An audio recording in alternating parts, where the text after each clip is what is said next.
Sí, básicamente, en el problema dice que son dos campos independientes, ¿verdad?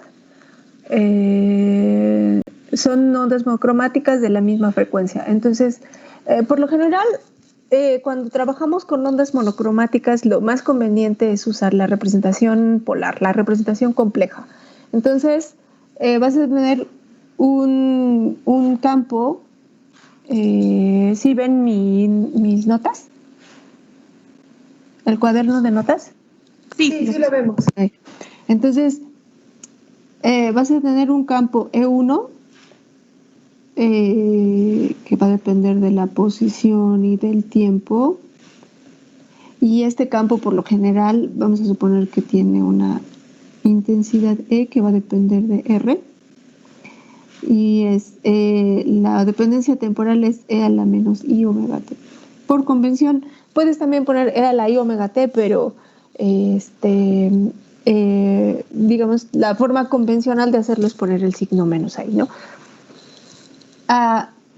En este problema no tenemos que asumir absolutamente nada acerca de la parte espacial. Lo único que nos dice es que son ondas monocromáticas, ¿ok? La parte espacial no sabemos, ni siquiera sabemos si son ondas planas, a lo mejor no son ondas planas, ¿ok? Y si no son ondas planas, entonces no podemos escribir la expresión de la onda electromagnética como E a la IK.R menos omega T. Lo único que sabemos es que son monocromáticas y entonces vamos a expresarlo de esta manera, ¿ok? Ahora, el segundo campo tiene un campo eléctrico E2 de R y T que podríamos denotar como E2 de R por E a la menos I omega T.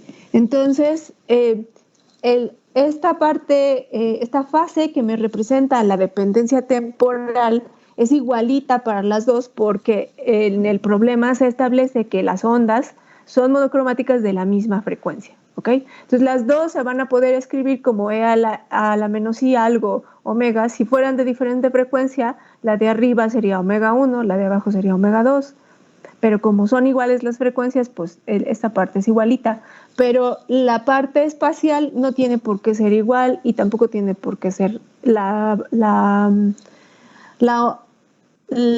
expresión correspondiente a una onda plana, ¿ok? Pero lo que sabemos es que si son dos ondas electromagnéticas,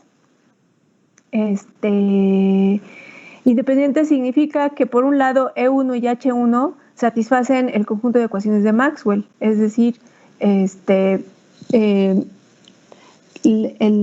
la divergencia de E1 es igual a 0, la divergencia de B1 es igual a 0, el rotacional de E1 es igual a la parcial de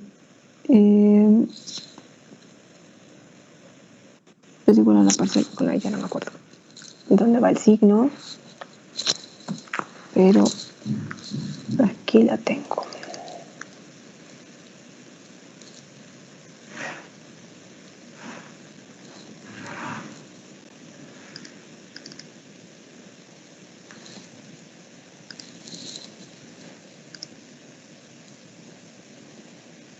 Este es en un medio, ¿verdad? Ok.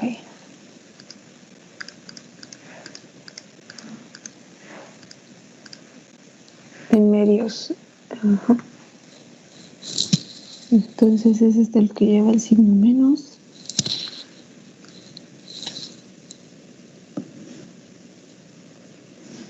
Menos la parcial de B1 con respecto a T. Y es que aquí me equivoqué porque como estoy en medios, este no es E, este es B1. Uh-huh.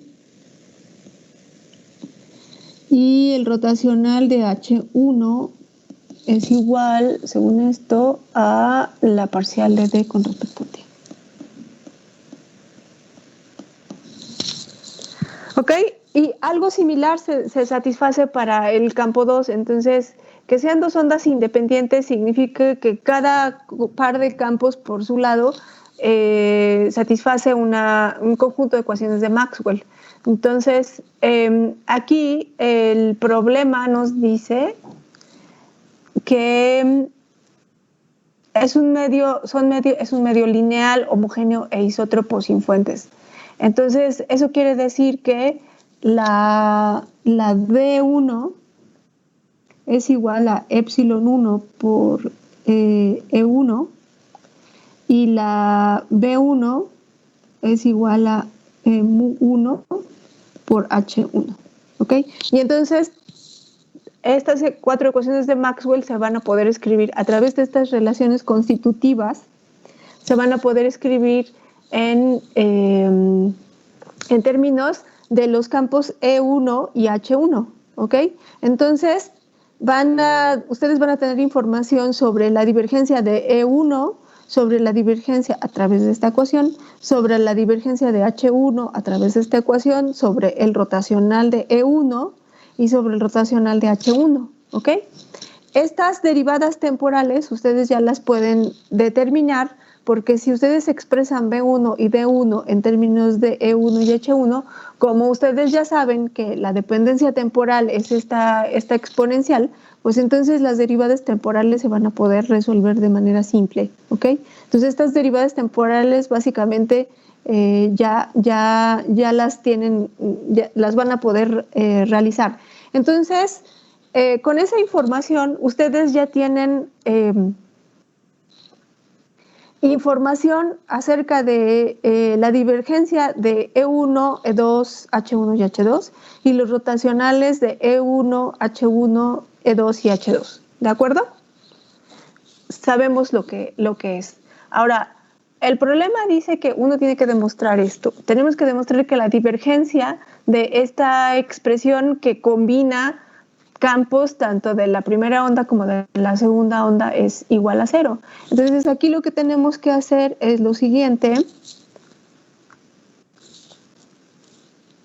Un segundo, por favor.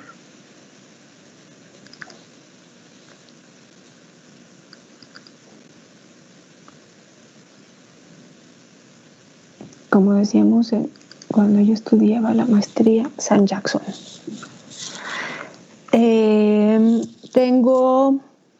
¿Qué tengo?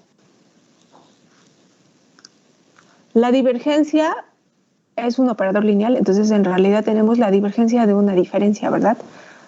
Y esa es la diferencia de las divergencias. O sea, la divergencia de todo esto es la divergencia de E1 cruz H2 menos la divergencia de E2 cruz H1. ¿Ok? Ahora, si lo que queremos determinar es la divergencia de este producto cruz, entonces usamos una identidad vectorial. Aquí está la divergencia de un producto cruz.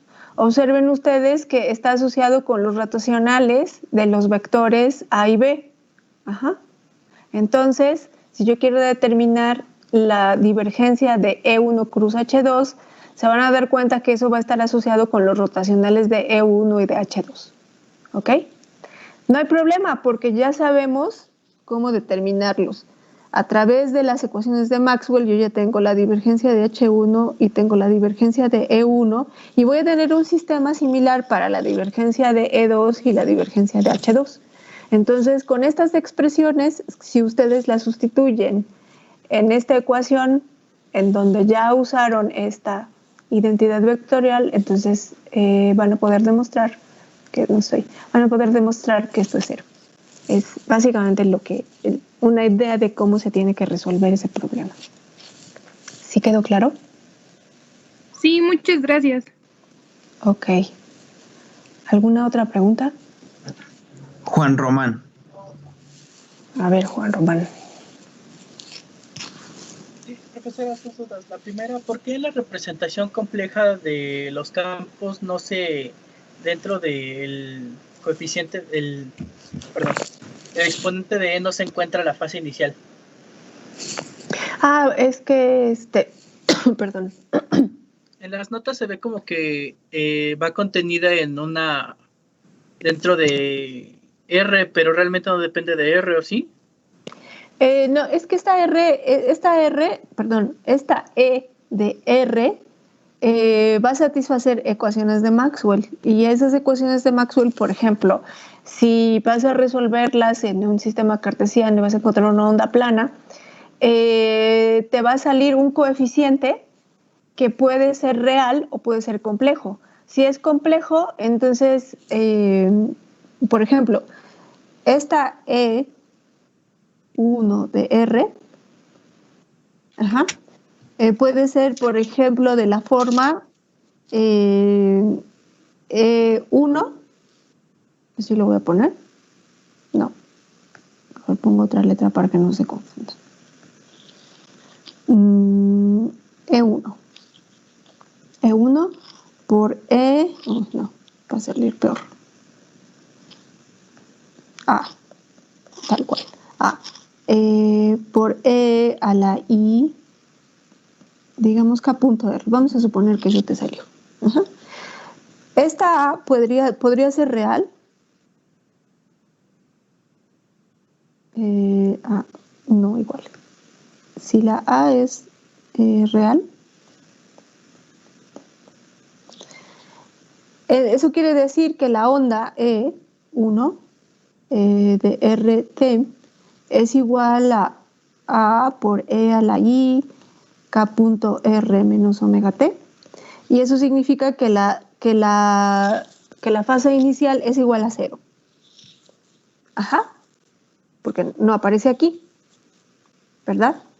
Sin embargo, si esta E1 en lugar de ser, si la A en lugar de ser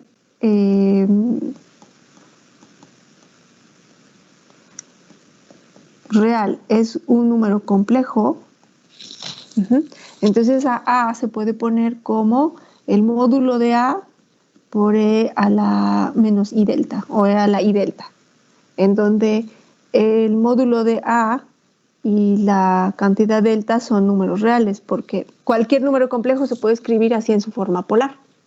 ¿Ok? Entonces, el campo eléctrico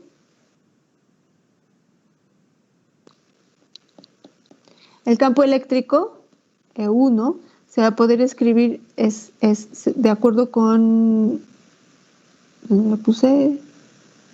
De acuerdo con esto, esta E caligráfica, ya la perdí, es A por E a la I K punto R menos omega T.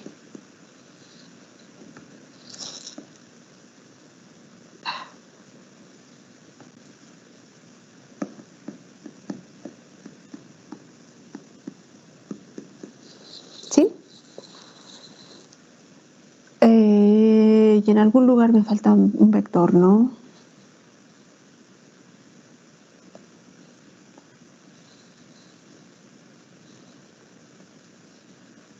Porque el campo tiene una identidad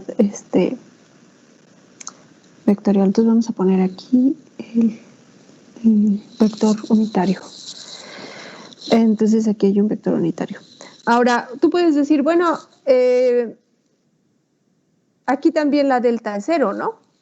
Porque yo lo puedo escribir así. Sí, pero resulta que esta cantidad que está aquí, para que tú puedas considerar que es la amplitud del campo o la intensidad del campo, tiene que ser real. Entonces, esta A que está aquí no puede ser la intensidad del campo, porque es compleja, lo estamos diciendo aquí. Entonces yo tendría que reescribir esta expresión como el módulo de A por E a la menos I delta por E a la I K punto R menos omega T por el vector de polarización, digamos. Y entonces ahora sí, este bicho que está aquí ya lo puedo considerar como la intensidad del campo, porque ya es real, el módulo de A siempre es una cantidad real, ¿ok? Entonces esto sí ya lo puedo considerar como la intensidad del campo, pero ahora me sobra esta fase, no hay problema, la pongo aquí. para ser consistente con nuestras notas, vamos a tomarlo como positivo. Lo pueden tomar como positivo o negativo, pero como en las notas siempre lo he tomado positivo, negativo, pues lo vamos a hacer así, ¿no? Y entonces al final, ahora sí puedo escribir E1 de R T es igual a el módulo de A, que sí es la amplitud del campo, por E a la I K punto R menos omega T menos delta. No sé qué hice. Me volví a equivocar, ¿verdad? Sí, es menos aquí. Menos I.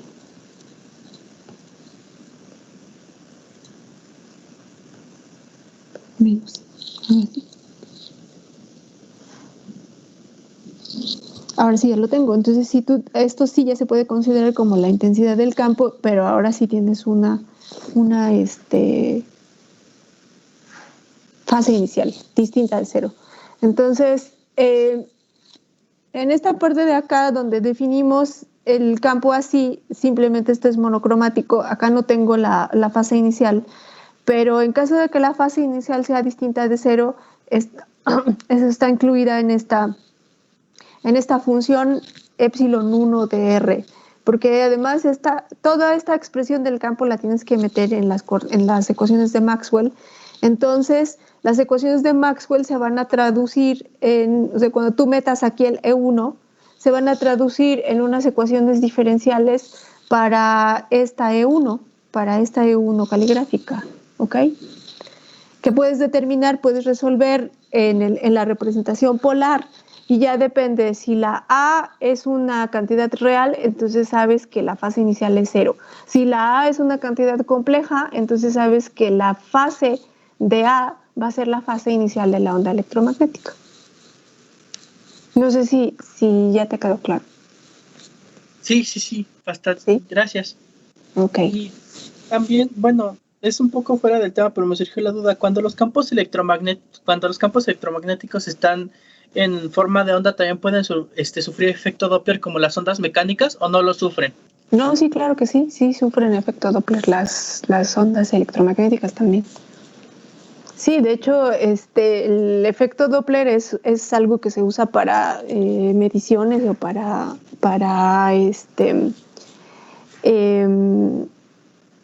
fechar, por ejemplo, algunos eventos. Dependiendo del desplazamiento Doppler en la radiación, uno puede saber más o menos cuánto tiempo ha pasado desde que sucedió el fenómeno, solamente captando radiación electromagnética y viendo cuál es el desplazamiento Doppler.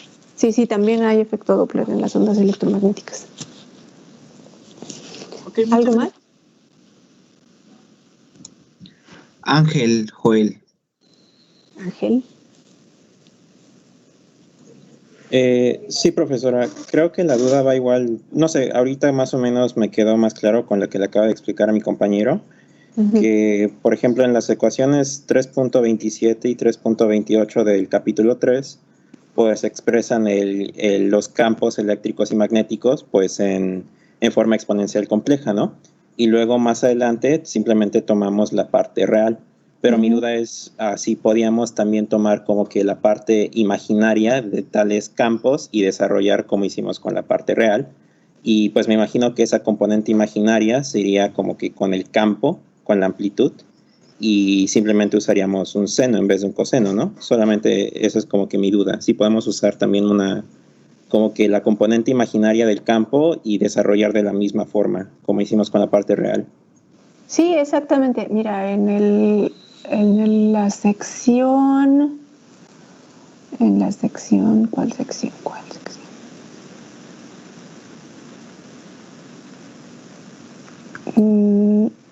Tres dimensionales no, está antes. Mira, en la sección 3.1.2, cuando estamos describiendo ondas armónicas, todo lo hacemos en función del coseno, ¿verdad? Decimos, la onda armónica es la amplitud psi cero. Disculpen. la amplitud psi 0 y después viene este coseno que es la función armónica, donde está la k, está la omega. Este es el caso unidimensional, pero el caso a 3 dimensiones es, aquí simplemente tienen que sustituir k.r, ¿verdad? Tomamos el coseno y entonces hacemos toda la derivación de la longitud de onda, de la fase inicial, la frecuencia, y todo es en base a la función armónica del coseno. Pero aquí, si tú te fijas al final de esta línea, cuando decimos consideremos por ejemplo la función y nos vamos a esta, aquí hay un mensaje que dice se puede hacer un análisis completamente análogo si en lugar de la función coseno se elige la función seno. O sea, si tú pones aquí un seno, todo es exactamente igualito y lo único que va a pasar es que esta onda que está aquí va a estar desfasada. ¿No? Sí. Entonces,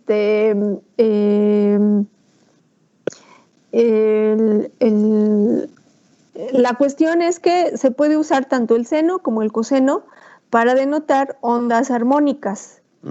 Denme un segundo, por favor, ¿sí?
A ver que me quedé. Que se puede usar el seno de la misma forma para describir una onda armónica, ¿no? Entonces, en ese sentido, cuando consideramos la representación compleja, esta que está aquí, entonces ya sabemos, si esta psi 0 es real, entonces se puede considerar como la amplitud de la onda y la fase inicial sería 0. Si esta psi 0 es una cantidad compleja, entonces el módulo de psi se considera como la amplitud de la onda y la fase de esta psi 0 es la fase inicial de la onda. Para regresar a la representación real, ustedes pueden tomar ya sea la parte real o la parte imaginaria. Si ustedes toman la parte real, pues van a trabajar con funciones cosenoidales. Si toman la parte imaginaria, van a trabajar con funciones senoidales. Pero recuerden que la parte real y la parte imaginaria de un número complejo son reales. O sea, la parte imaginaria no es y veces algo. La parte imaginaria, si ustedes tienen un número complejo, ¿y dónde puse mi lápiz? Si ustedes tienen un número complejo z, que se escribe como x más y, la parte real de z es x. Y la parte imaginaria de z, recuérdenlo muy bien, hay mucha confusión, no es y, es y nada más. O sea, hay que removerle la i. Entonces, en este sentido, si ustedes toman la parte real de esta expresión, es simplemente psi 0 o la parte real de psi 0 por el seno de kr menos omega t. ¿Ok? Y se puede considerar eso una onda armónica exactamente que se comporta de la misma forma que la del coseno. Lo único que tendría es que está un poco desfasada. Si ustedes lo quieren ver así, si le agregan a la fase inicial una fase de pi medios, entonces pueden transformar de la onda armónica senoidal a la onda armónica cosenoidal.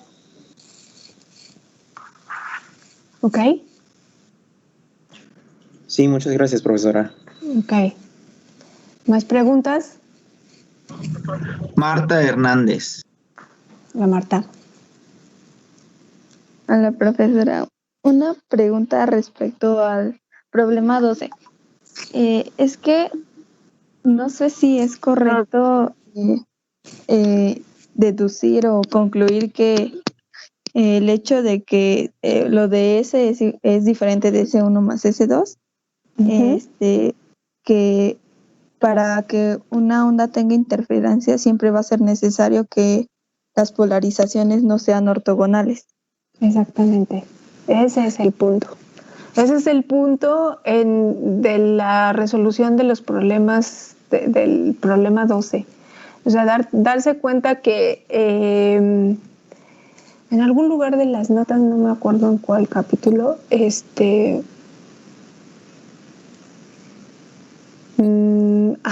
cuando demostramos que las ondas electromagnéticas satisfacen el principio de superposición lineal, es decir, que si dos campos son soluciones a las ecuaciones de Maxwell, entonces la suma de los campos será la solución a la ecuación de Maxwell.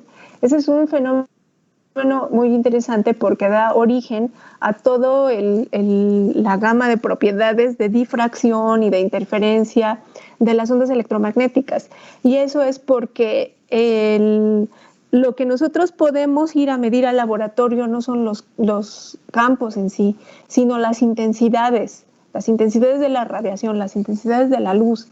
Entonces, los campos eléctrico y magnético son, digamos, los componentes de la onda electromagnética, pero para determinar la energía contenida en el campo, nosotros necesitamos ya sea el producto del campo por el campo mismo, eléctrico, por ejemplo, para determinar la densidad de energía del campo electromagnético, uno tiene que hacer el producto de punto de E punto E, o E punto B, E punto D, perdón, y de B punto H.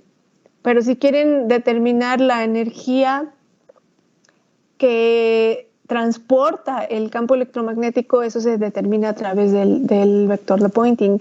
Y el vector de Poynting está asociado con el producto cruz de E y H. Entonces lleva un producto de E y H.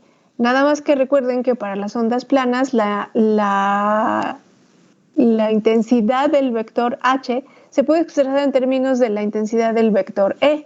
Entonces, para fines prácticos, el vector de Poynting va como el cuadrado del campo eléctrico, ¿ok? Y nosotros sabemos que si tenemos una suma de dos cosas y la queremos elevar al cuadrado, pues eso no es la suma de los cuadrados, es la suma de los cuadrados más el producto cruzado, ¿ok? Y eso aplica también en el producto punto y en el producto cruz. Entonces es por eso que si los vectores son ortogonales, pues el término cruzado siempre se va a hacer cero porque les va a quedar E1 punto E2. Y si esos dos vectores tienen polarizaciones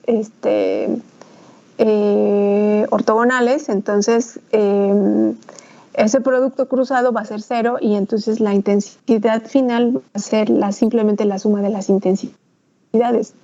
Pero si esos vectores no son ortogonales de tal forma que el producto no sea cero, entonces siempre habrá un término cruzado. Y dependiendo de qué tan intenso o qué tan grande sea el coeficiente de ese producto cruzado, es que vamos a tener mayor interferencia o menor interferencia. Entonces, para que exista el fenómeno de interferencia, exactamente, lo que tenemos que garantizar es que las componentes planas que conforman la onda completa no sean ortogonales. Aquí lo que se ve es que para el caso en el que son ortogonales, que es el problema 11, no hay interferencia porque la S de la superposición es la suma de las S. En el problema 13, la S de la superposición no es la suma de las S, sino que le falta aquí el término cruzado, que va como E1 punto E2. Y ahora no es cero, es máximo. Pero con que los dos campos sean oblicuos, no ortogonales, sino oblicuos, ese término va a ser distinto de cero. Entonces, el único caso en el que el término de interferencia, que es el producto cruzado, se va a hacer cero, es el caso en el que las dos ondas son ortogonales. No necesitan ser paralelas para que haya término de interferencia. Con que hagan un ángulo distinto de pi medios, los vectores de polarización de los campos, entonces van a tener el fenómeno de interferencia. ¿Quedó claro? Sí, muchas gracias. Ok, ¿algo más?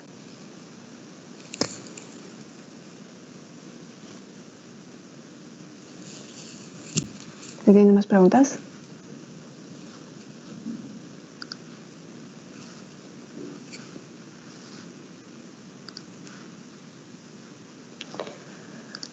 Ok, entonces, déjenme ver.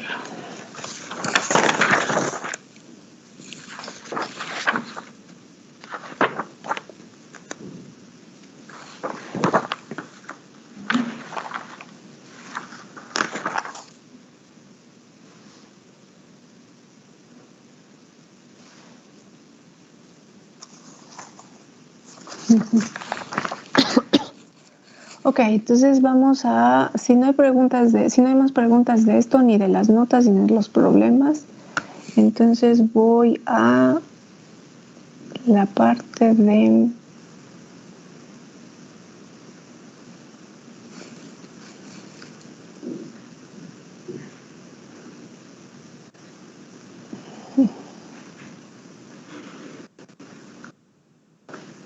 ¿hay preguntas acerca del teorema de Poynting?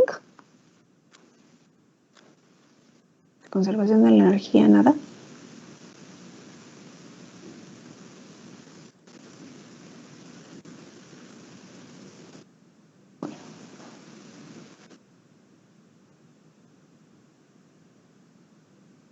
Entonces ahora vamos a trabajar con reflexión y transmisión de ondas de las planas. Ok. Sí.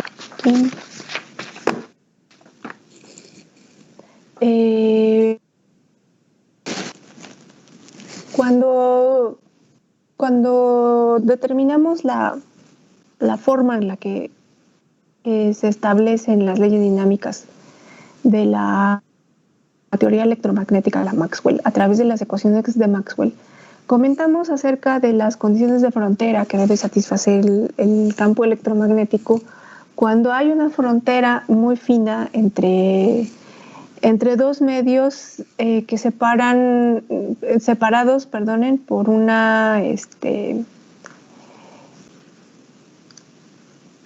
¿hay una mano levantada? No. Ok. Cuando queremos determinar la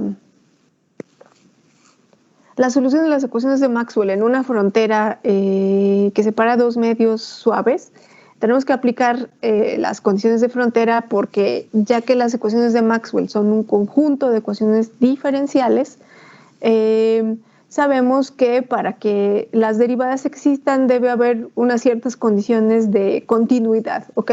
Entonces, si las características del medio no son continuas, entonces la solución a las ecuaciones de Maxwell no va a existir en el punto donde se rompe esa continuidad, ¿no? Sin embargo, sabemos que en la naturaleza no hay medios que sean continuos en todo el espacio, ¿no? La luz, las ondas electromagnéticas, al viajar por todo el espacio, pues tendrán que encontrarse fronteras en donde van a sufrir reflexiones, transmisiones, interferencia, difracción, un montón de fenómenos electromagnéticos u ópticos debido precisamente a la presencia de bordes o de superficies finas que separan dos medios, ¿no? Por ejemplo, la frontera, digamos, entre un medio donde hay agua y un medio donde hay aire, pues sabemos que ocurren fenómenos interesantes como reflexión y refracción de ondas electromagnéticas. Lo sabemos porque hemos trabajado con haces de luz o con rayos, porque simplemente metemos la mano en un balde de agua y vemos que algo pasa ahí, ¿no?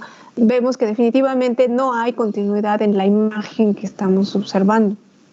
Y eso es precisamente porque en las ecuaciones de Maxwell, en fronteras donde hay una cierta discontinuidad de las características del medio, pues se deben satisfacer condiciones muy específicas, ¿no? Y no siempre las componentes de los campos van a ser continuas en esa frontera. Uno esperaría que sí, porque son cantidades físicas, pero resulta que si hay cargas o corrientes distribuidas en la frontera que separa los dos medios, las componentes, algunas componentes de los campos tendrán algunas discontinuidades dependiendo de cuánta carga y cuánta corriente haya en la superficie. Entonces, aquí, digamos, una primera aproximación, todo lo que vimos en las secciones anteriores de ondas planas, cuando definimos ondas armónicas, ondas planas en el espacio libre, ondas planas en medios, todo eso que vimos en la clase, en los materiales previos, tiene que ver con la propagación de ondas en medios que en principio se extienden por todo el espacio. No hay fronteras, no hay bordes donde ocurran fenómenos de reflexión o de transmisión de las ondas electromagnéticas. Pero como les digo, en el mundo real las ondas van a tener que transmitirse y reflejarse en muchas fronteras. Entonces, ¿cómo hacemos un modelo un poco más realista de lo que va a suceder en la naturaleza? Y la respuesta es, bueno, pues como un primer paso hacia una generalización, pues vamos a considerar un conjunto de dos medios que están separados por una frontera plana, ¿ok? Entonces, voy a suponer que tengo dos medios, un medio se llama medio 1, otro se llama el medio 2, y voy a asumir que hay un frente de ondas que se está propagando en la región que va del medio 1 al medio 2, ¿no? Entonces, aquí hay un dibujo, está un poco saturado, pero yo espero que con las notas se pueda ver. Entonces, vamos a suponer que tengo un medio 1 y un medio 2. Estos medios son lineales, homogéneos e isótropos, ¿ok? Siempre voy a estar trabajando con esos medios aquí. Y hay una frontera plana que divide los dos medios, ¿no? Es clara. Voy a suponer que el eje transversal a la superficie, voy a llamar a esta superficie sigma, es un plano que está, digamos, entrando y saliendo del plano de la pantalla. Entonces voy a suponer que el eje transversal al plano que forma la antecara es el eje Z, ¿ok? Y entonces voy a suponer que el plano de la frontera es el plano XY. Aquí en este dibujo, el eje Y está en la dirección vertical y el eje X está en la dirección horizontal. Entonces, en este esquema, el eje Y está aquí. Y entonces el eje X estaría metiéndose al plano de la pantalla, ¿ok? En esa dirección. Para que sea un sistema ortogonal derecho, entonces el eje X debe apuntar en la dirección hacia adentro del plano de la pantalla de la computadora o del dispositivo que ustedes tengan. ¿De acuerdo? Y lo que voy a hacer es, voy a suponer que existe un frente de ondas propagándose, digamos, del medio 1 al medio 2. Puedo suponer que la onda viene en esa dirección, pero de forma más general puedo suponer que viene en una dirección oblicua. No tiene por qué ser ortogonal a la pantalla, ¿no? Entonces voy a asumir que esta entrecara va a intersectarse con el frente de ondas en algún punto en este plano de la frontera, ¿no? Entonces voy a elegir un punto por aquí. ¿Sí? Y entonces si la onda viene de izquierda a derecha, pues entonces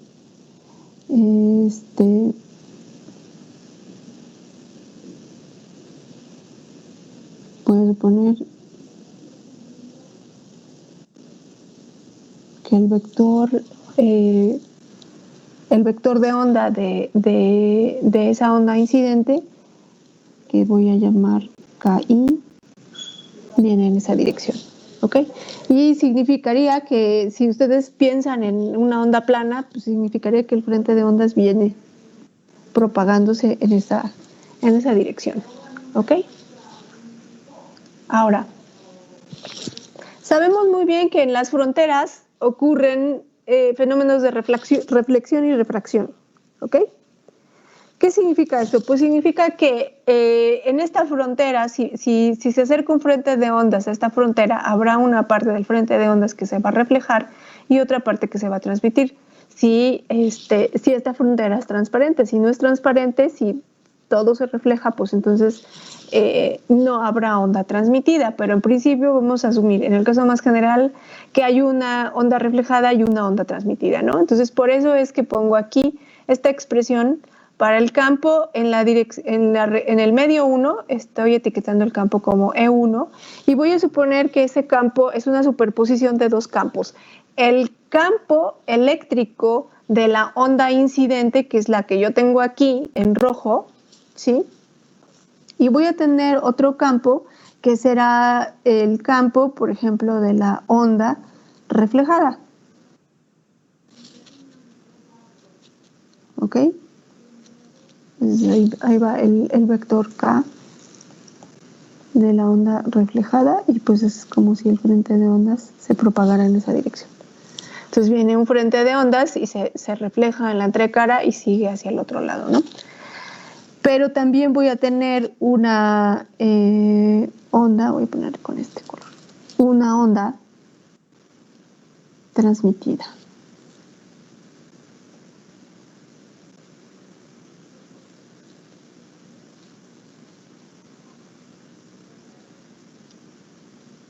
Y vamos a suponer que el vector K de la onda transmitida es este.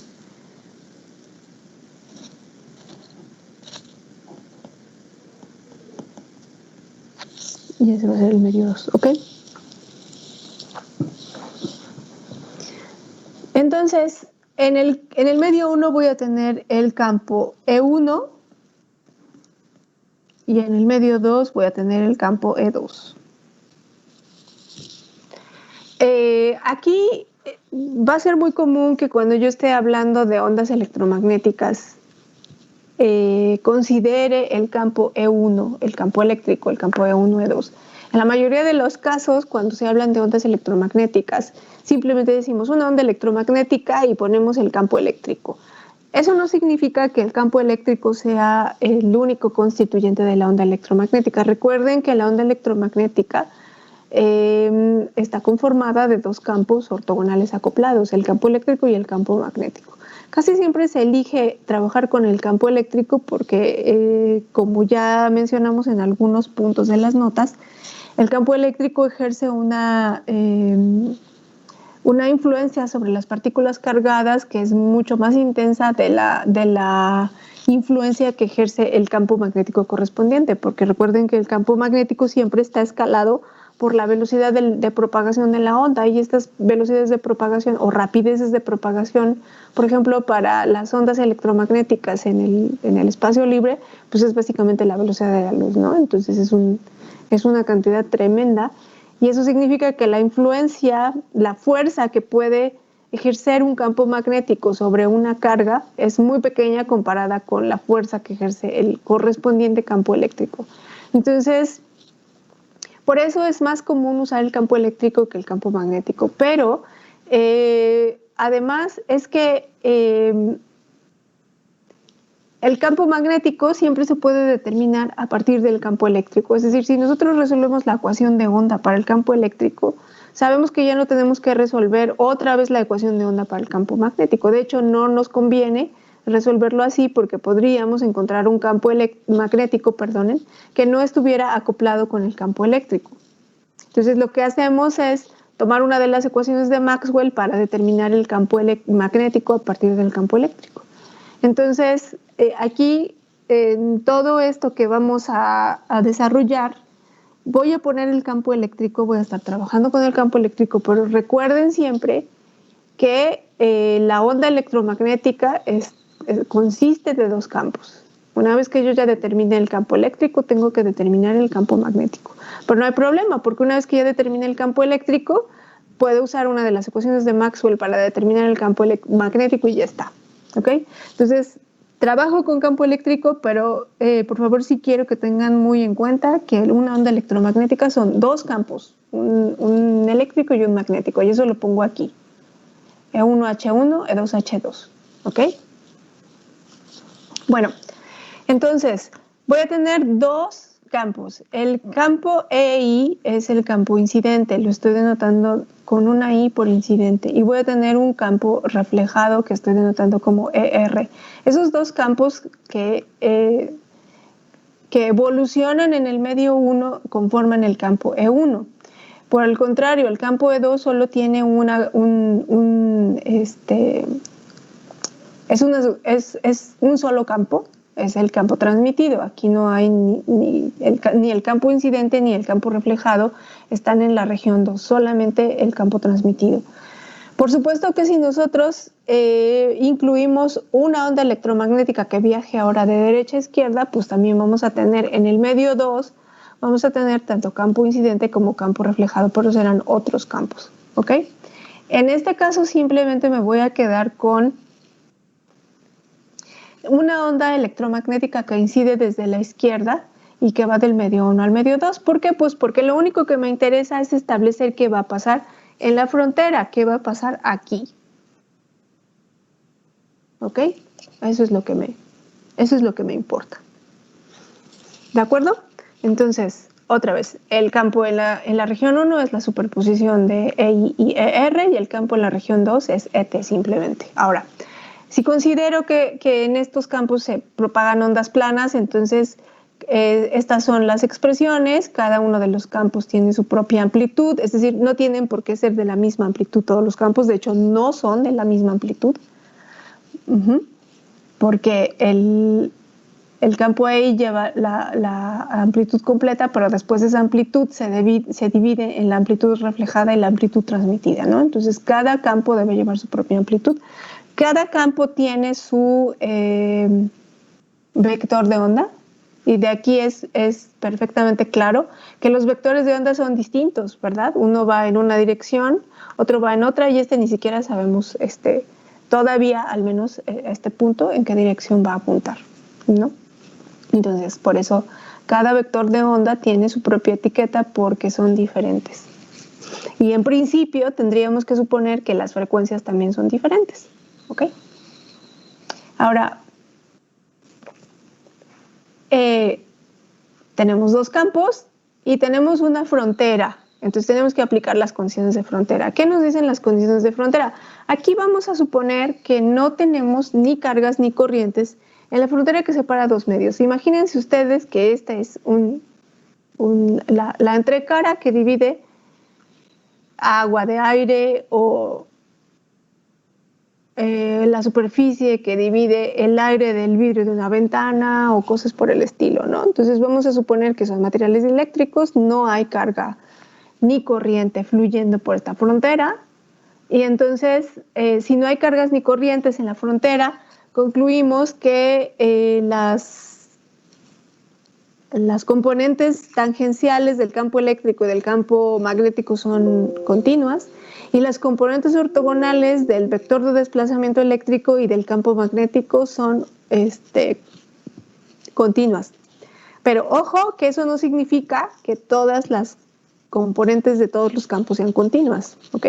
Solo las que se establecen por las condiciones de frontera. En un caso muy general, aunque las componentes ortogonales del vector de desplazamiento sean continuas, no podemos decir lo mismo de las componentes ortogonales del campo eléctrico. De las únicas que podemos hablar es de las componentes tangenciales del campo eléctrico. Es lo único que nos permiten las condiciones de frontera. Pero bueno, aquí tenemos la condición de frontera del campo eléctrico. Observen ustedes que estos campos, en estas expresiones que tengo aquí arriba, el vector R es, en general, es un vector de posición en el espacio, ¿ok? Pero si yo quiero saber qué pasa en la frontera, es decir, cuando R es igual a RB, vean el dibujito, RB es un vector sobre la frontera. Si ustedes quieren ver qué pasa en la frontera, pues entonces tienen que sustituir aquí R por RB. Entonces, esta R que está en esta expresión puede tomar puede ser cualquier vector que está en la región del medio 1. No puede ser un vector en la región del medio 2 porque en ese medio vale esta otra expresión. Entonces, en E1, R es cualquier vector que está en la región del medio 1. En E2, esta R es cualquier vector que está en la región del medio 2. En la frontera tenemos RB, de acuerdo con el dibujo. ¿Ok? Y esa RB, pues sería, en este dibujo no se ve muy bien porque estamos perfectamente de perfil, pero sería un vector que va de este punto a este otro. Aquí visto de perfil se vería que es como un vector vertical, pero es que este punto podría estar no en el plano de la pantalla, sino fuera del plano de la pantalla o dentro del plano de la pantalla sobre este eje Y, ¿verdad? Porque es un plano, es todo un plano. Aquí se ve más realista, ¿de acuerdo? Entonces, en la frontera, es decir, cuando R es igual a RB, estos campos tienen que ser iguales y son solo las componentes tangenciales, no es todo el campo. Entonces, yo puedo escribir la componente tangencial de este vector y la componente tangencial de este otro vector en la frontera, es decir, sustituyendo R por RB, y deben ser iguales, por eso tengo aquí esta expresión. ¿Sí lo ven? ¿Hay preguntas hasta aquí?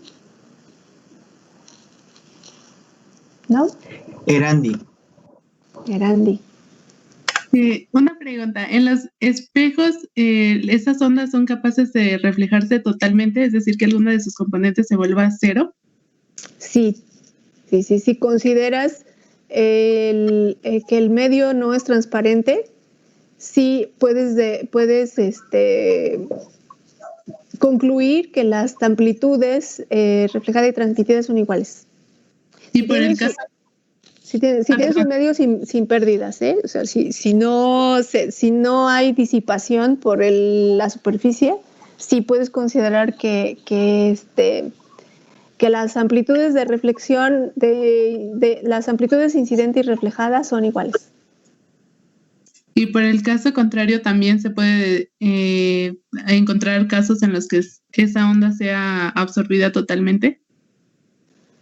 No estoy segura de si se puede absorber completamente, porque los sistemas físicos realistas siempre tienen pérdidas, pero tampoco ni son del todo reflejantes ni son del todo absorbentes. Entonces, habría que buscar un modelo y honestamente no me atrevería yo a decir no existe un medio que sea completamente absorbente.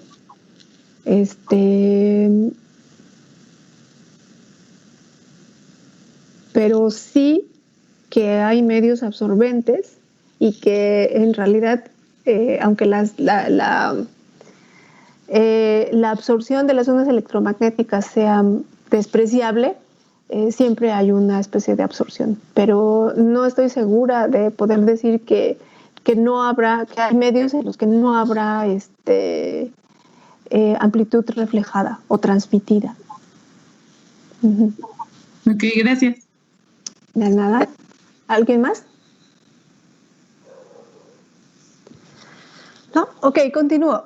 Esta expresión 336 se debe satisfacer para todos los valores del tiempo. O sea, no puede ser que o sea, si la onda está circulando a través de este medio, en todos los momentos van a satisfacerse las condiciones de frontera. O sea, no es posible que se satisfagan durante los primeros instantes y después ya no.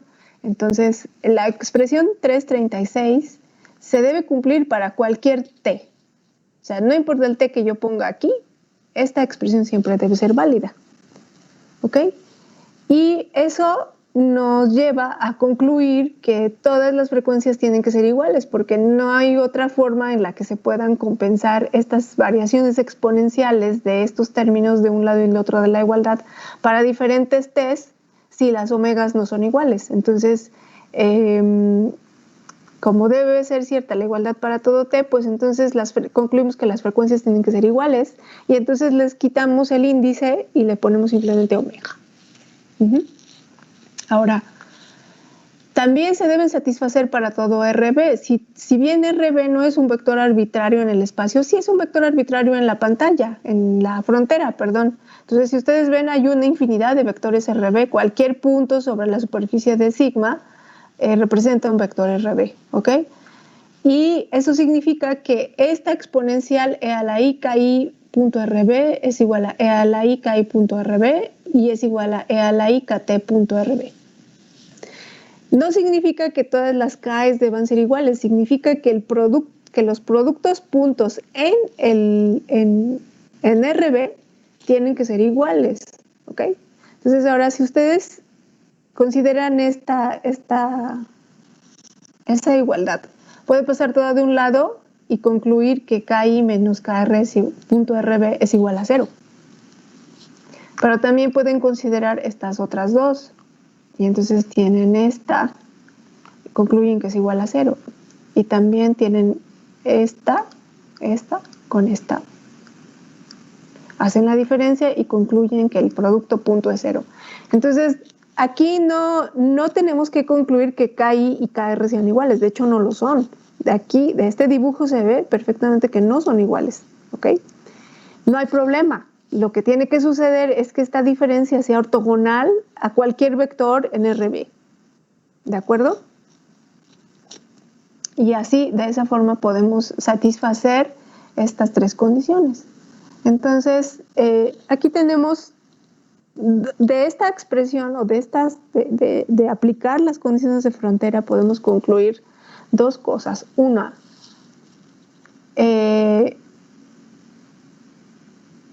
que la igualdad en estas expresiones me lleva a concluir cosas acerca de la frecuencia. Las ondas son todas de la misma frecuencia, es decir, que en el proceso de reflexión y transmisión de la radiación a través de una frontera plana no cambia la frecuencia de la onda.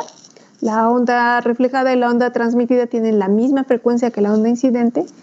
Y segundo, que la diferencia de los vectores de onda KI, KR, KI y KT, KR y KT, son siempre ortogonales a cualquier vector sobre el plano que representa la frontera entre los dos medios. Eso por un lado. Si garantizamos esta expresión, toda esta, entonces lo que estamos garantizando es que esta exponencial sea igual a esta exponencial y sea igual a esta exponencial. ¿Sí?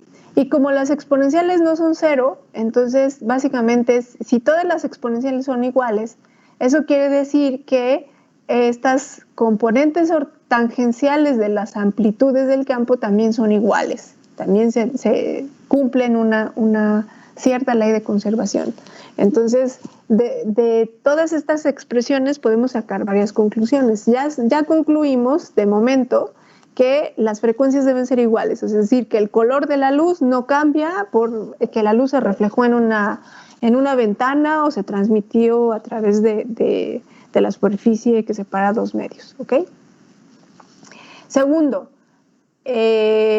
la ortogonalidad de las diferencias de los vectores de onda, de las ondas involucradas con cualquier vector de la superficie, sobre la superficie, y de la continuidad de las componentes tangenciales de las amplitudes de los campos, ¿ok?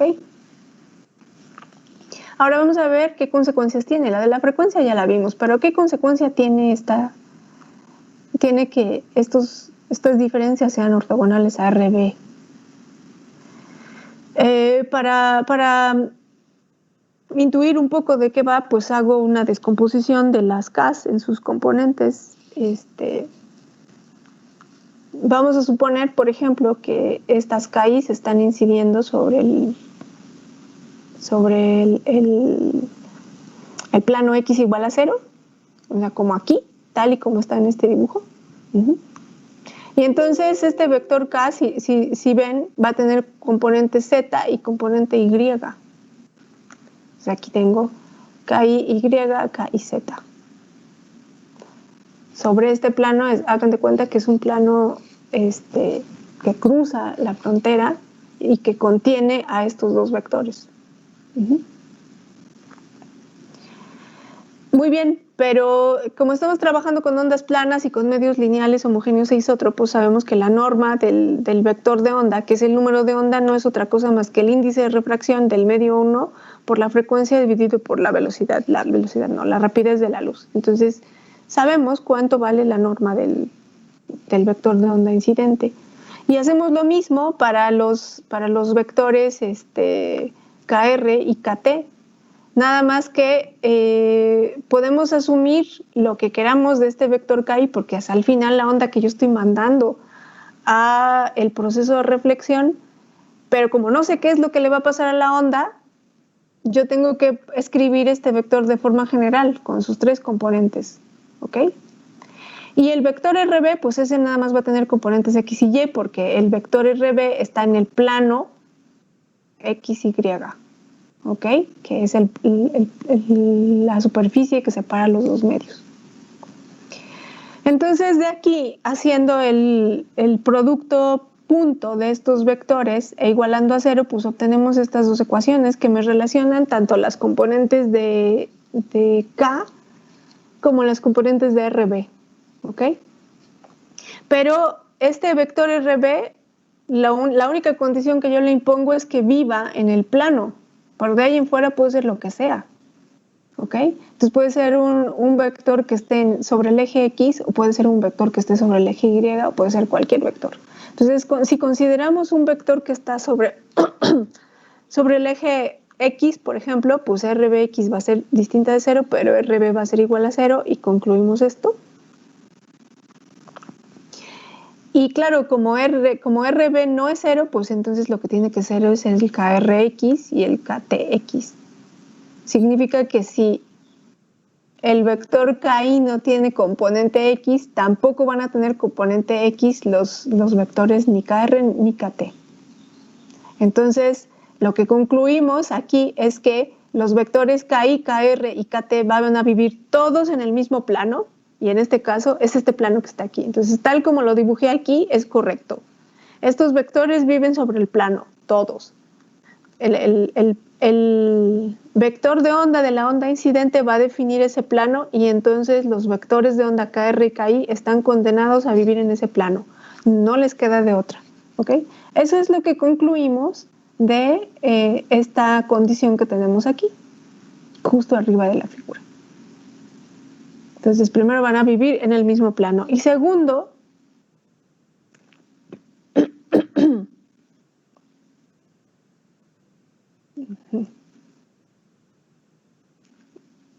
ok, de esta segunda expresión,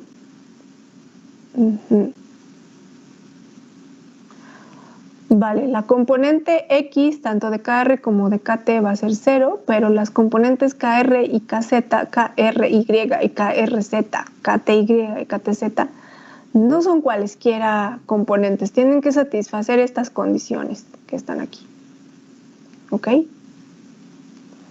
¿Qué significa esto? Que la componente Y del vector de onda incidente es igual a la componente Y del vector de onda reflejado, y que la componente Y del vector de onda incidente es igual a la componente Y del vector reflejado.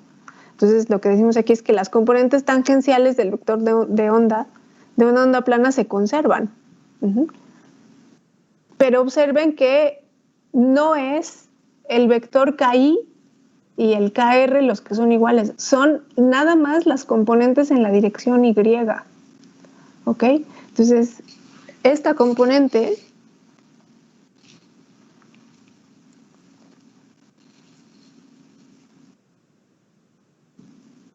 si el vector está aquí, entonces esta componente es la que se conserva, esta componente es la que se conserva, y esta componente es la que se conserva, ¿no?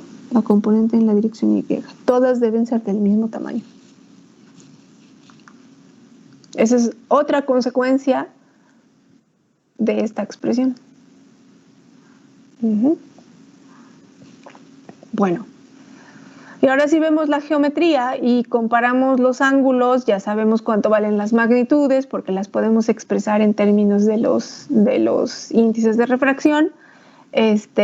Simplemente desarrollamos la geometría y llegamos a que la conservación de estas dos cantidades me lleva al hecho de que el ángulo que forma el vector KI con la normal a la superficie y el ángulo que forma el vector KR con la misma normal tienen que ser iguales. Teta I es igual a teta R. Y de esta otra conservación de las componentes tangenciales de KI y KT me lleva a, de acuerdo con esta geometría, a concluir no que los ángulos sean iguales, pero sí que están relacionados de alguna forma a través de esta expresión que es NI seno de teta I más N1 seno de teta I más N2 seno de teta T. ¿Ok? Y si ustedes recuerdan estas expresiones, tanto la 340 como la 341, pues son bastante bien conocidas, ¿no? Son las leyes de reflexión y refracción de rayos de luz en una frontera plana. La ley de refracción se conoce incluso como ley de Snell. ¿Ok? ¿Hay aquí alguna pregunta? ¿No?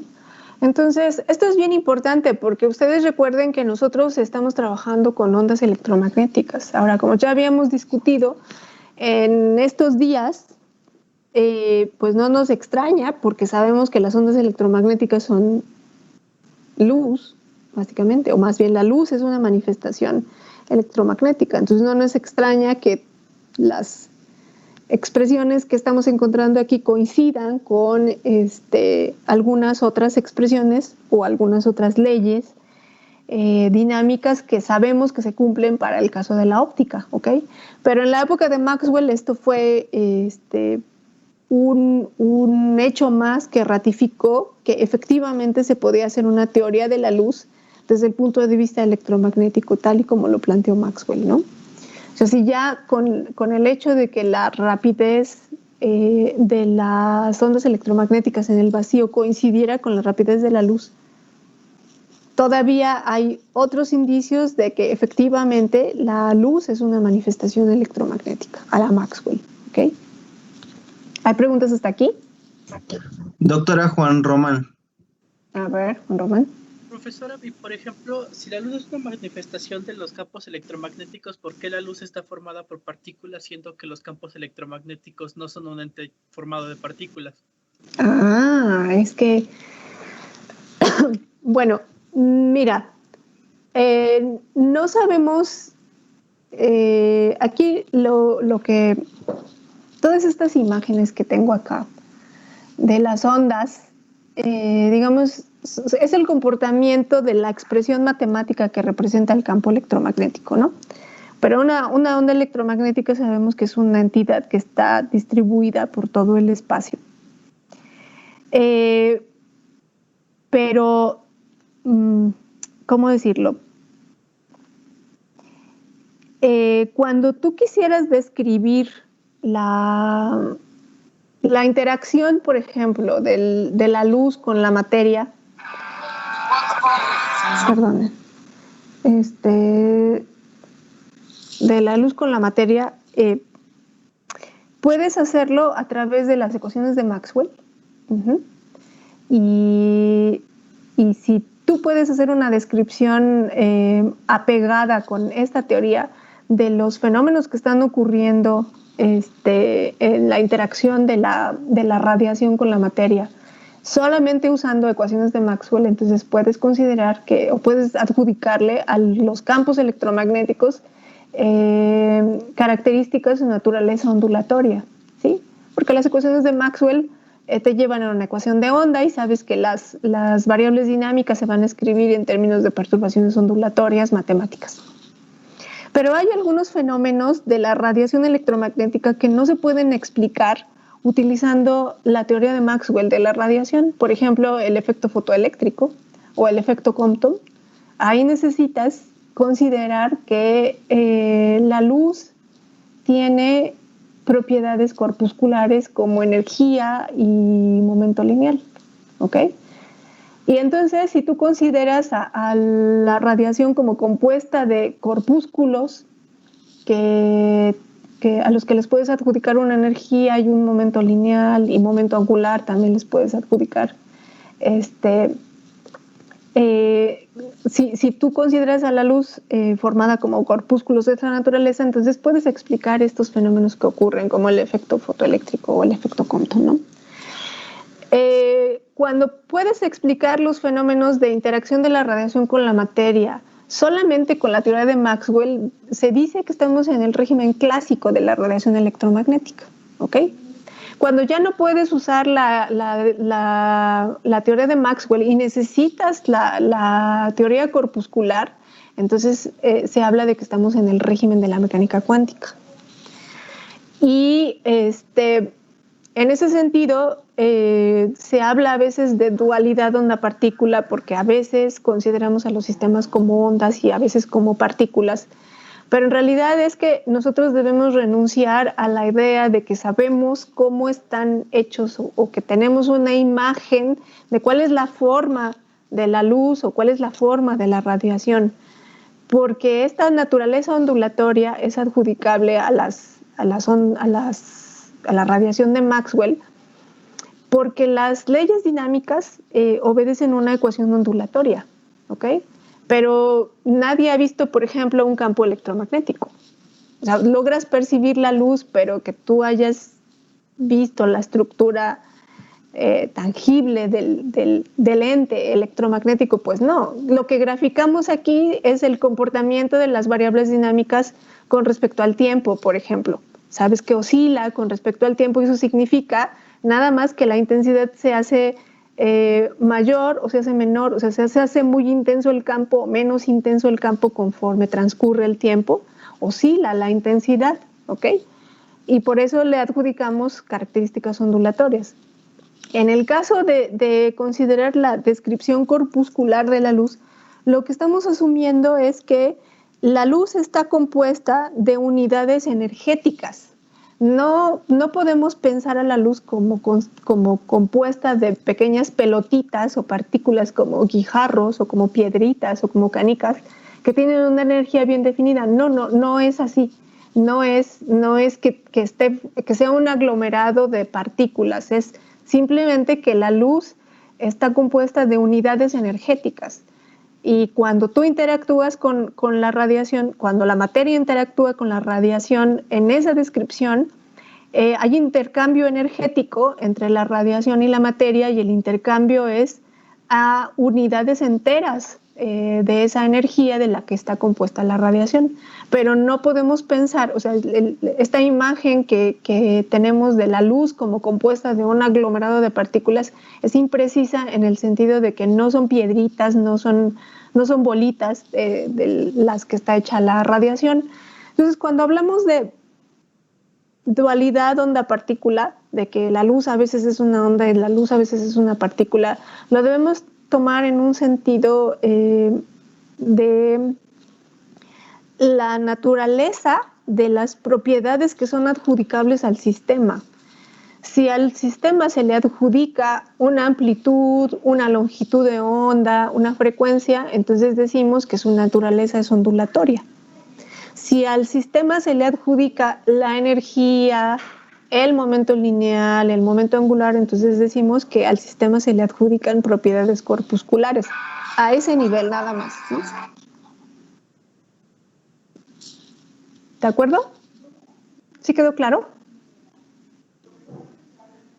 Sí, ¿Hola? creo. No sé quién preguntó. Sí, o sea, no se trata de pensar en la radiación como de repente pensada como una onda o como un conglomerado de muchas partículas. No, simplemente la herramienta matemática que usamos para hacer la descripción de lo que sucede con la radiación cuando interactúa con la materia. Eduardo, déjame concluir con algo. Al mismo tiempo, a nivel de la mecánica cuántica también se sabe que lo que nosotros considerábamos antes como partículas, como electrones, etcétera, también pueden presentar naturaleza ondulatoria, porque también obedecen en ciertas circunstancias, obedecen a fenómenos de interferencia y difracción, por ejemplo. Entonces, también las partículas tienen esa dualidad. Por eso es que no se puede pensar, por ejemplo, en los electrones como pelotitas, ¿no? Son unos objetos materiales que bajo ciertas circunstancias pueden describirse, o su comportamiento se puede describir con propiedades ondulatorias y bajo otras con propiedades corpusculares. Y lo mismo pasa con la luz. ¿Ok? Entonces, ahora sí, ¿quién sigue? ¿Quién sigue? Yo. Bueno, dijo que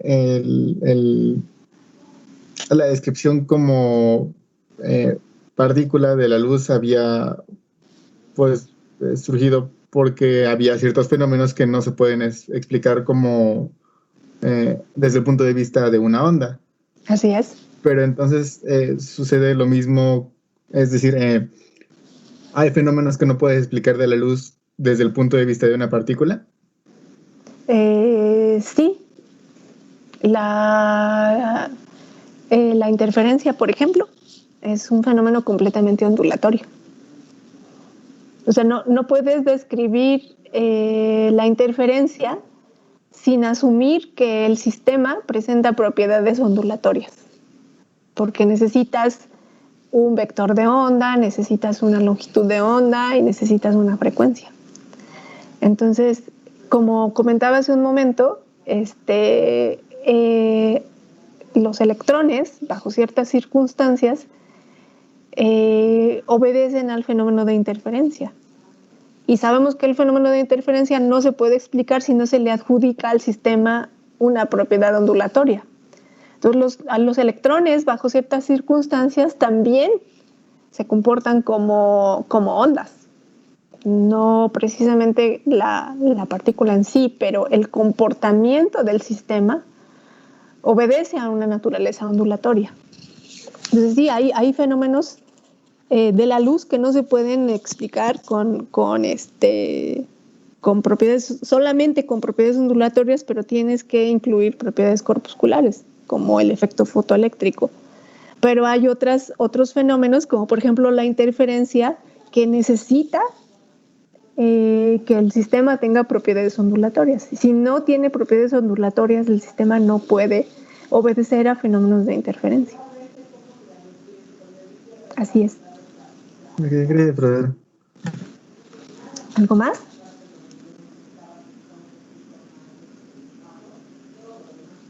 ¿No hay más preguntas?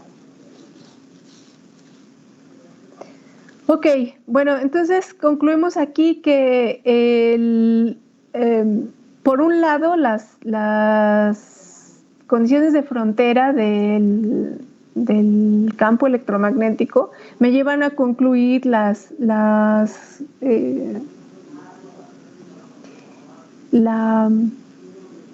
constatación de que para estos fenómenos electromagnéticos se valen las leyes de reflexión y refracción, ¿no? Básicamente que el ángulo que forma el vector de onda con el vector normal a la superficie que divide los medios, y el ángulo que forma el vector de onda de la onda reflejada con esa normal son iguales, y que los correspondientes ángulos del vector de onda incidente y el vector de onda transmitido obedecen a la ley de Snell. ¿Ok?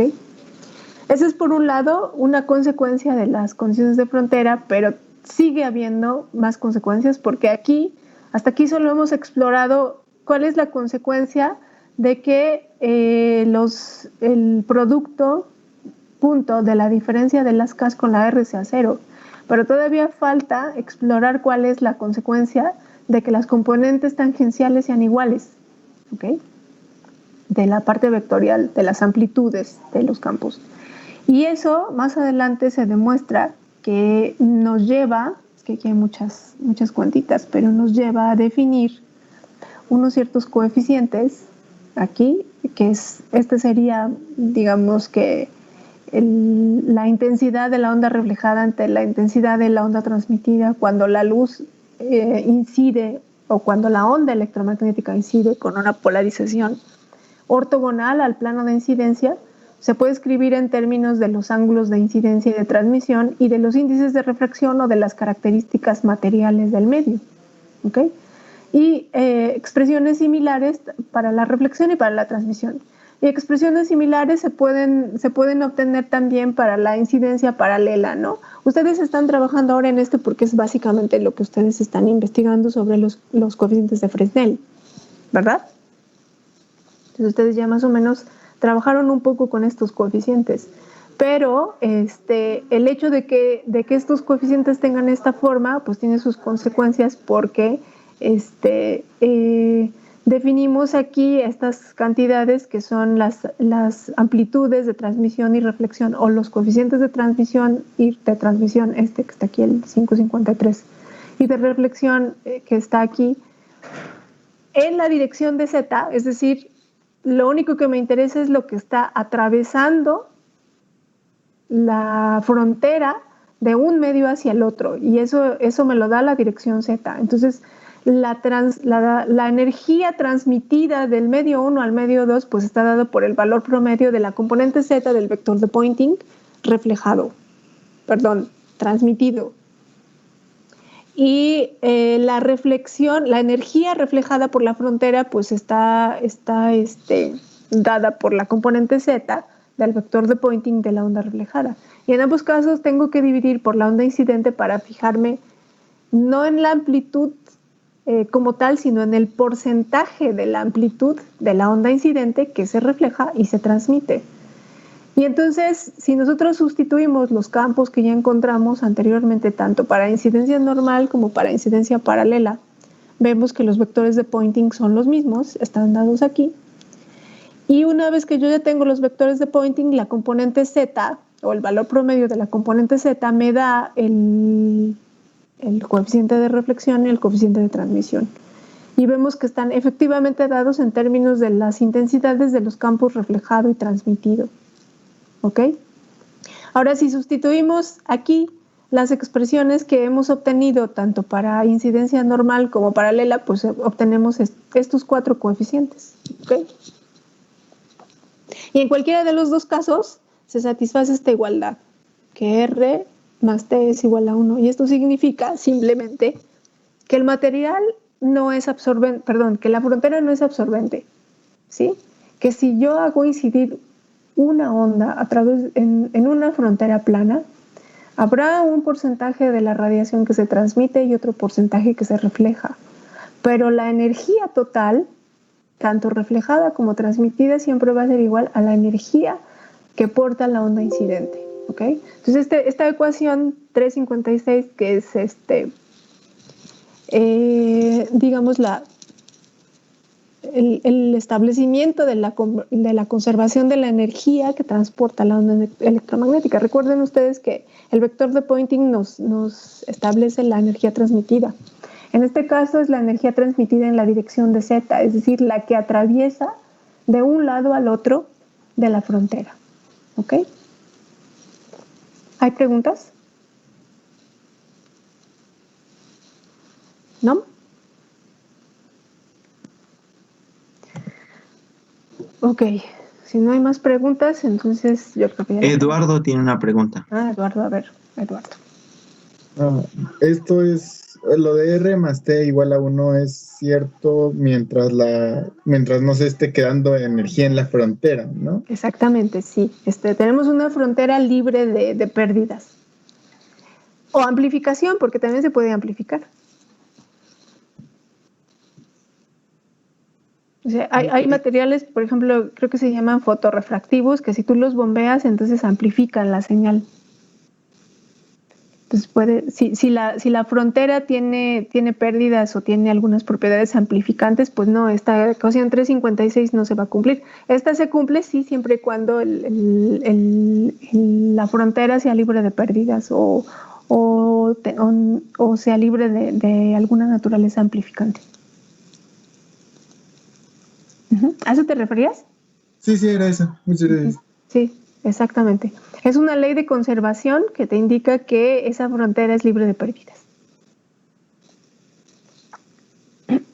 ¿Algo más? Bueno, esto es muy rápido. Yo supongo que ustedes ya leyeron esta parte. Les voy a subir los problemas y los ejemplos. Y para la próxima vez, pues vamos a discutir ondas guiadas y tengo abierto aquí. No. Vamos a ver, la próxima clase es el 30 de junio, ¿verdad? Para el 30 de junio...